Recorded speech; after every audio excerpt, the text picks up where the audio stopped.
What's up, everybody? This is Frankred, and this is the inaugural program in the Dungeon program on YouTube. It's a sports talk show in which we cover major sports, and we also promote hip hop. But with regards to sports, we try to look at things a little differently, try to get inside the topics or bring about information from a perspective that maybe the listeners don't always hear. There are a lot of good shows out there, but we think that the In the Dungeon show is a little unique in terms of how we do things, and I look forward to enjoying the ride with the listeners out there. I can be reached at Big Frank Red on Twitter.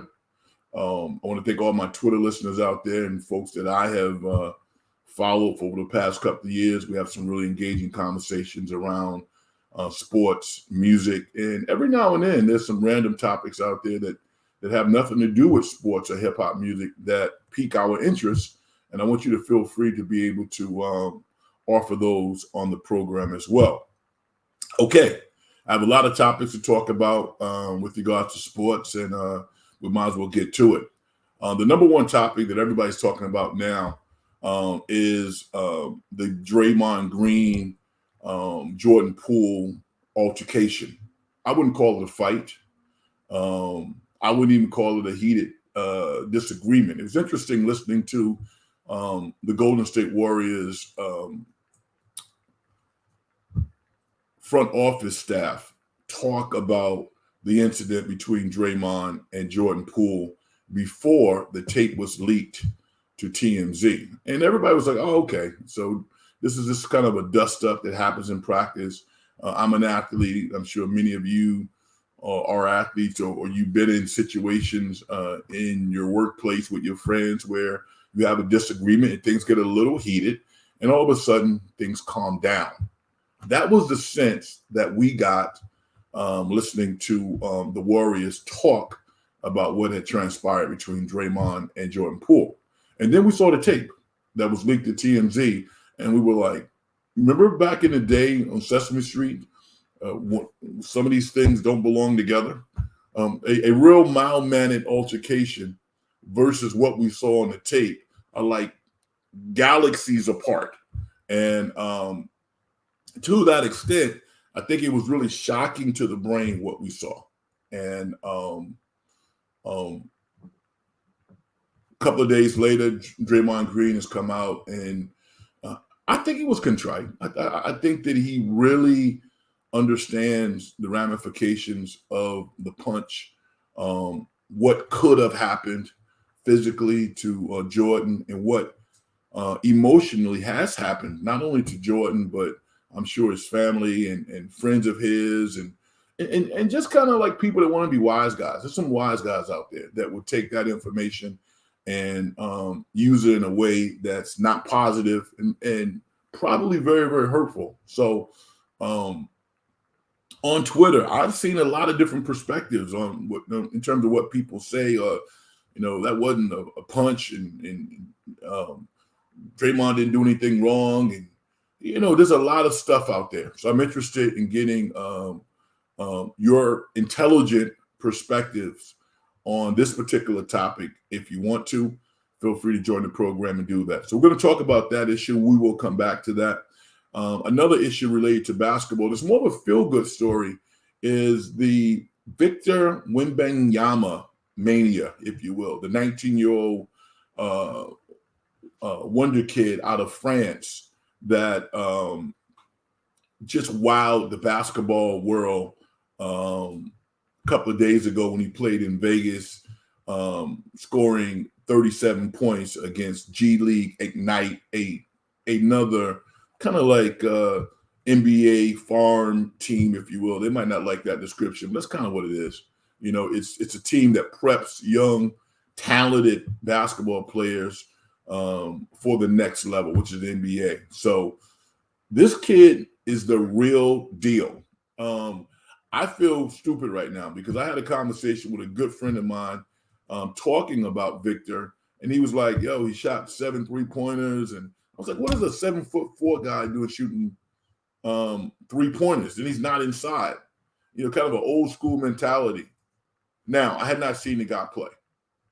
When I watch those highlights, first of all, he doesn't have a position because he plays all 5 positions equally well.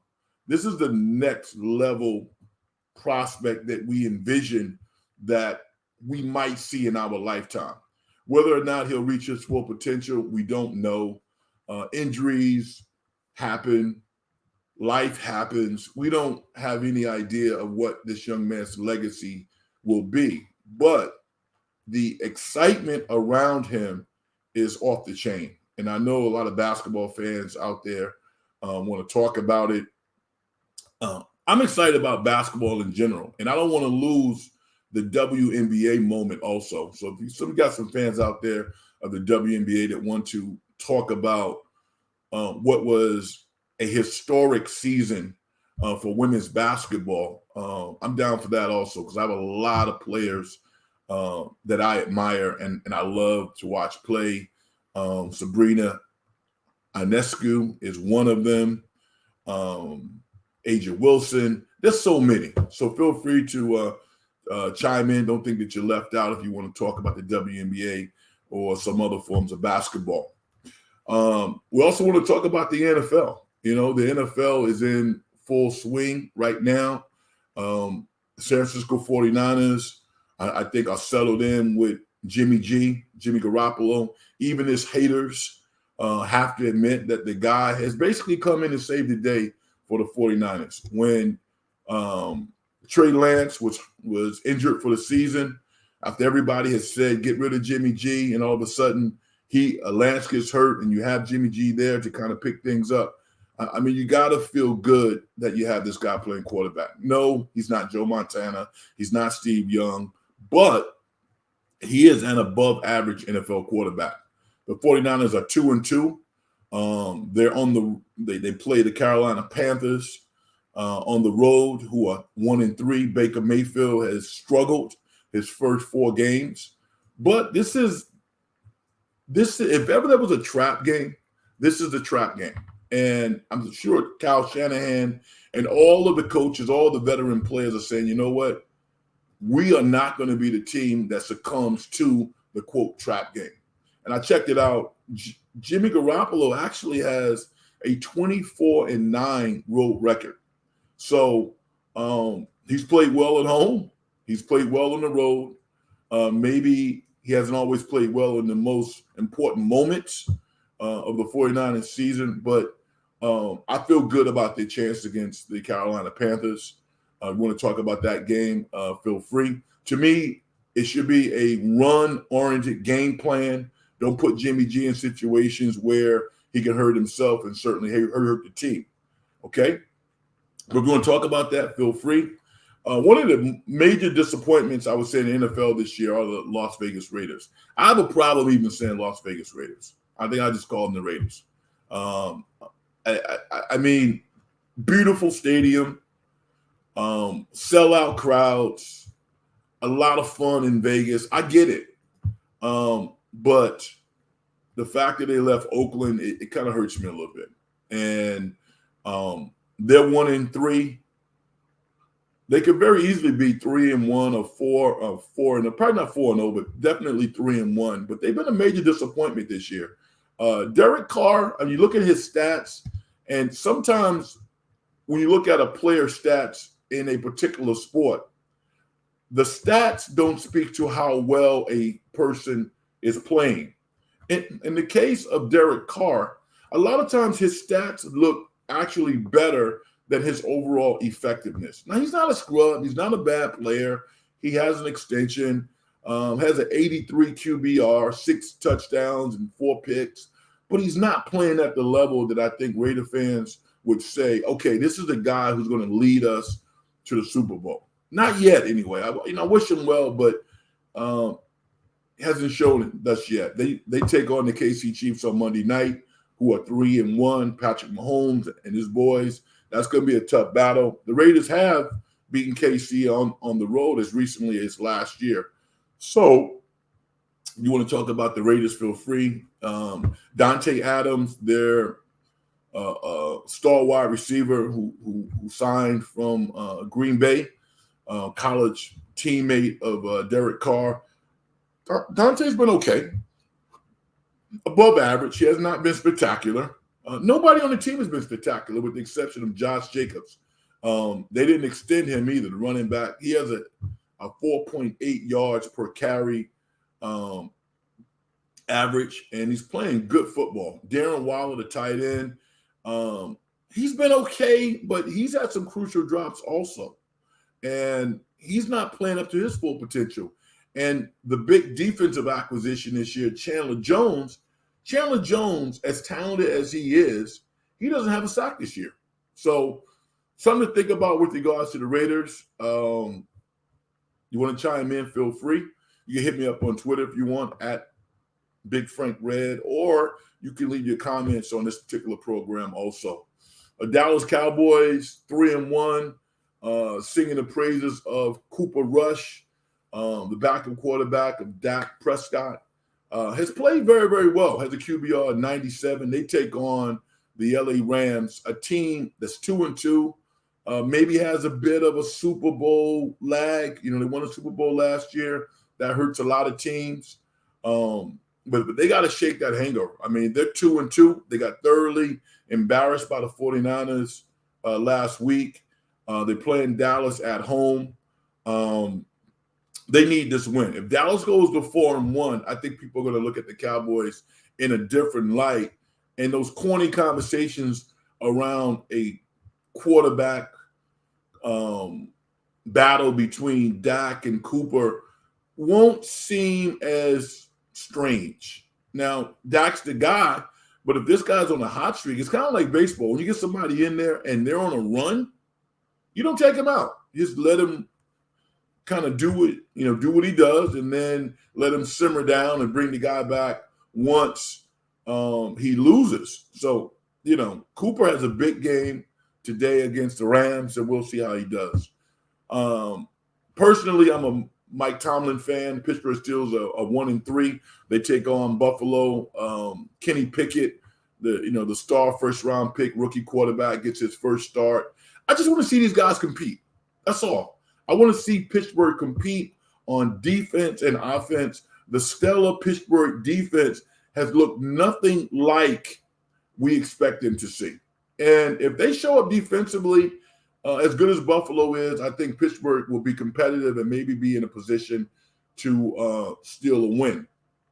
Major League Baseball, we can talk about that. There's only three things about Major League Baseball that interest me now, to be quite honest with you. My guy, Dusty Baker.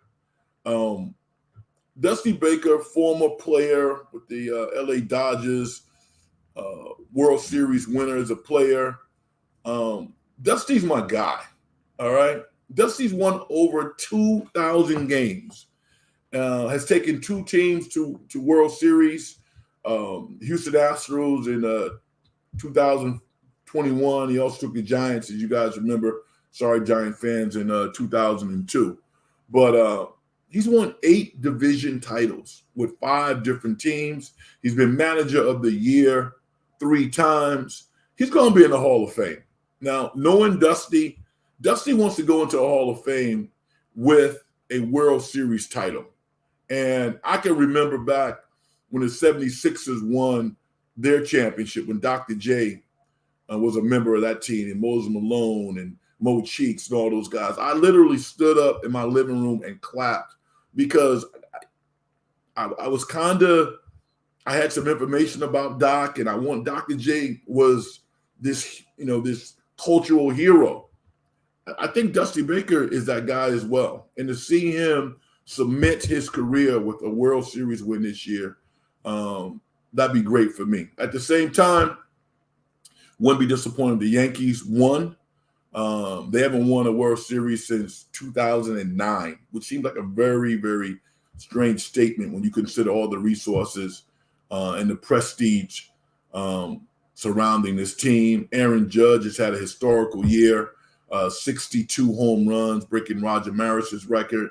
It'd be great to watch him have a great postseason when you consider what a historic regular season that he had. So you want to talk about baseball? We can do that, but those are the topics that are on my mind. Also, college football. Now, people have talked about the Pac-12. I'm an East Coast guy. I'm from New York, and now watching the Pac-12 play over a long period of time, it hasn't lived up to what I like to see. Do they have great players? Yes. Every year, there are countless players that come out of the Pac-12 that go on to have stellar NFL careers. But let me tell you something. This year, the Pac-12 can hang out in the same clubs with the SEC teams, the Big Ten, the ACC, all of those leagues. And all it took was an infusion of talent, both quarterbacks and coaching. And I just think a point of emphasis on winning and playing conventional football. I mean, when you look at what Lincoln Riley has done in 1 year at USC, now he brought Caleb Williams with him from Oklahoma. It's exciting. I mean, they're selling that place out. They really are. Michael Penix Jr. up in Washington, Dan Lanning, fresh off a national championship as the defensive coordinator of the Georgia Bulldogs. He's doing big things up in Oregon, Knicks. So the Pac-12 is exciting right now. Yeah, it kind of sucks that USC and UCLA are moving on to the Big Ten. USC, I get it. All right. I mean, they are basically a ATM machine. They're going to get more money. They're sexy. They're going to be able to recruit players beyond California, all over the nation. To put on Trojan gear. And Lincoln Riley is one of those guys. All right. He's that next level coach. UCLA, really? You can't feel, you can't get people in the stands when you play West Coast teams. Besides money, I don't see why UCLA is moving to the Big Ten. They should reconsider, if they can, and stay in the Pac-12. They're on a roll now, and just kill that conference. And, be one of the top tier teams in the Pac-12. Part of the Pac-12's challenges financially, I think, is just a lack of creativity from their leadership. They have a new commissioner in the Pac-12 now, and I actually, for the first time, feel good about this league. Probably not as much if they lose USC and also UCLA, but I'm just thinking to myself, okay, UCLA is playing University of Indiana on a Saturday afternoon. Northwestern, Michigan State. You're going to go and watch UCLA play or go to the beach. I mean, come on, man. There's no way in hell anybody's going to go watch this team play. I don't even care if they're winning. They're just not that popular. They're just not. And the academic restrictions, yes, I was a college student athlete. Think about this. Think about USC and UCLA. Half of their season, they're traveling 3,000 miles to the East Coast to play these teams. Everybody knows, myself included, your first year or two as a student athlete at a major university, for 90% of the student athletes, it is survival. That's what it is. You are surviving. And yeah, you figure it out. Yeah. And maybe if you have a tremendous academic background, it's a smooth transition. But I guarantee you, for most of those young men, it's not a smooth transition. Talk about some of the other sports. For the young ladies, whomever is traveling that much, it's going to have an adverse effect on you academically. So, I'm just wondering whether or not the powers that be are taking some of those topics, some of those issues into consideration. All right. A couple other things concerning college football. After 5 weeks, I think we can basically say that there is not a great football team in college football. There is not one or two real juggernauts out there. It just isn't. I mean, Georgia, the national reigning national champion. I mean, come on, man. Really? Really? They struggled with Missouri. They should have got beat. And teams are kind of competitive with them. So I maybe it's good for TV ratings because you really don't know who's going to win the national championship. But I like to see the big dogs. I like to go, wow, that is a great team. We don't have that this year. Even Alabama. Alabama struggled to beat Texas A&M. Bryce Young didn't play, but Bryce Young has had his struggles this year. I mean, he's a phenomenal talent. I love watching him play football. But as a whole, Alabama is not a great football team. They're very good. They're one of the best in college football. I guess you can't have, that super team every year, be it Alabama or Georgia or anybody else who steps up in a particular year. But, just watching college football this year, it's fun for me because I like college football, but there isn't a great team out there.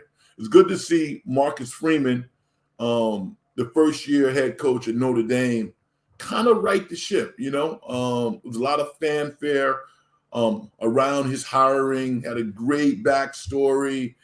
He's a person of color, all of that. You know what? But at Notre Dame, it's about winning, all right? And he got off to an 0-2 start. Could have very easily been 0-3. And yet he's been steady. I really like what I see from him as a leader because he hasn't flinched. And as a result, Notre Dame has won 3 straight games. They're in a position now to have a solid season.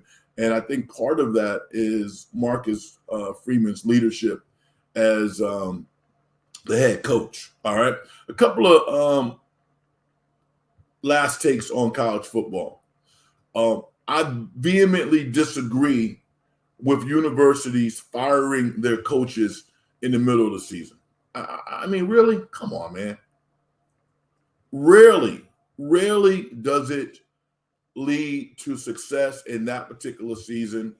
I think it has an adverse effect on players. And just because somebody's a head coach and they might be an adult, it doesn't mean that they can't lose their confidence. I mean, some coaches lose their confidence. And it doesn't mean they're not good coaches. It means that they've lost their confidence. And just like players, you got to find a way to get it back. When I look at Paul Chryst, the head football coach at Wisconsin, being fired, okay, I get it. I mean, John Leonard, the stellar defensive coordinator, is one of theirs. He played at Wisconsin, and I'm sure the big money people surrounding Wisconsin football wanted him to have the job and wanted him to have enough time to show that he could be the guy. I understand it. I mean, politics are involved in everything in life. But Scott Frost, being fired at Nebraska, his alma mater. I mean, did he have enough time? Yeah, he probably did. But I think that the induced pressure that the university put on him didn't help him. I think it hurt him. I think it hurt him emotionally, and I think it hurt his team. And the next coach that you're going to go look for is going to be looking at how this university treats coaches, in spite of the money that these guys get. I mean, think about this now. 2 or 3 years ago, there were people who were clamoring to get Jim Harbaugh fired. Are you kidding me? They wanted to fire Jim Harbaugh, the Michigan coach. Had been successful in every level of football as a Michigan quarterback, at Stanford, with the 49ers. And yeah, he had to kind of ramp up to play football in the Big Ten on the level of Ohio State and Penn State. And it's a real competitive league. But you look at what he's done now. For 2 consecutive years, Michigan has started 6-0. And they look like literally like one of the hallmark programs of the Big Ten now. And it doesn't mean that the Michigan university brass didn't blink a little bit, because they did, but they stuck with him. They realized that it takes time, and they've been rewarded because their program is not only winning a lot of football games, but they definitely have standards. They're fun to watch. Um, and they are a revenue producer. And it's a great university. So, to have Harbaugh be the coach of Michigan after all of the brouhaha to get rid of him makes a statement to me. And lastly, Dino Babers, the head football coach, African-American coach at Syracuse. He doesn't have a great record. I mean, he's 29-43. But I think people recognize this is Syracuse. This is a basketball school. It's cold up in Syracuse. You got to be really creative in recruiting to get people, to get 5-star players to go to Syracuse. So they stuck with the guy. And had he been fired, I don't think people would have batted an eye, because he was there for 4 or 5 years. I believe this is his 6th year. But they're 4 or 5-0. They're in the top 25 now. And there's momentum with this program. So I just love it when universities stick with their coaches, because I think that the messages that you don't hear in the locker room, the care that coaches spend with their players, these are lifelong relationships that really affect young people. And I think that sometimes when you're making decisions based off finance, you don't get that. So that's just my idea and some of my ideas surrounding college football. All right. Once again, my name is Frankred. This is the In the Dungeon program. This is the first show of many. And I thank you for listening. You want to reach out to me, you can reach me on Twitter at Big Frank Red. More times than not, I will certainly hit you back unless it's something crazy, and then I probably won't. But I enjoy conversating with folks, having engaging conversations. I'm also a big movie guy. I love movies. So, we're going to talk entertainment. We're going to talk movies also. In certain spots, we'll sneak them in when it's appropriate to do so. I'll just tell you this. If you haven't seen The Woman King, go see it, man. I mean, I know many Black Panther fans, all right? Love Black Panther. And if you are a Black Panther fan, I don't know how you can't love The Woman King. It is a great movie. And Viola Davis, literally one of our jewels. This was her best performance in a career of many great performances. Unbelievable what she was able to do in this movie. The writing, the directing, every aspect of this movie was top-notch, high level. And I don't care if there's 2 people watching this, 3, 1, 10, 20. I don't care.